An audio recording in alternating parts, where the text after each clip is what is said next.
পাহাড়ের থেকে একদম সমতল ভূমিতে আঙুর চাষ করে রীতিমতো তাক লাগিয়ে দিলেন হরিয়ারপাড়ার সলুয়ার বাসিন্দা সেহজুল শেখ। দেখুন। নমস্কার বন্ধুরা, সুপ্রভাত। আমার সঙ্গে রয়েছে সেহুল শেখ। সেহুলের চারপাশে রয়েছে আঙুর, অবশ্যই ভ্যারাইটি রকমের আঙুর।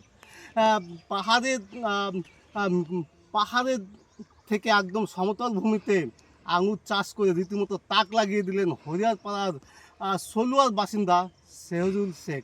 দেখুন, সুপক্ক, কোনোটা পক্ক, কোনোটা আধা কাঁচা অবস্থায় ঝুলে রয়েছে। দেখুন সেই চিত্র।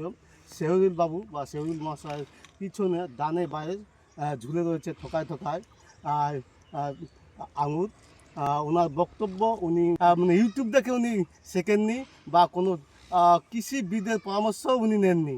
উনি নিজের প্রচেষ্টা বা নিজের যত্নে এই সমতল ভূমিতে আঙুর চাষ করেছেন এবং পাহাড়ের বিপরীতে সমতল ভূমিতে উনি আঙুর চাষ করে রীতিমতো তাক লাগিয়ে দিয়েছেন। ওনার বক্তব্য, শুধু মাত্র পশ্চিমবঙ্গ নয়, আসাম বা পশ্চিমবঙ্গের বাইরে থেকে দলে দলে ছুটে আসছেন এই আঙুর দেখার জন্য। সেই চিত্র মুর্শিদাবাদের হরিয়ারপাড়া ব্লকের সলুয়ার আকন্দ বেরিয়ার চাষি সেহুল শেখ কীভাবে প্রথমে বাড়ির ছাদে, তারপর জমিতে আঙুর চাষ করে রাতারাতি ভাইরাল। দেখুন।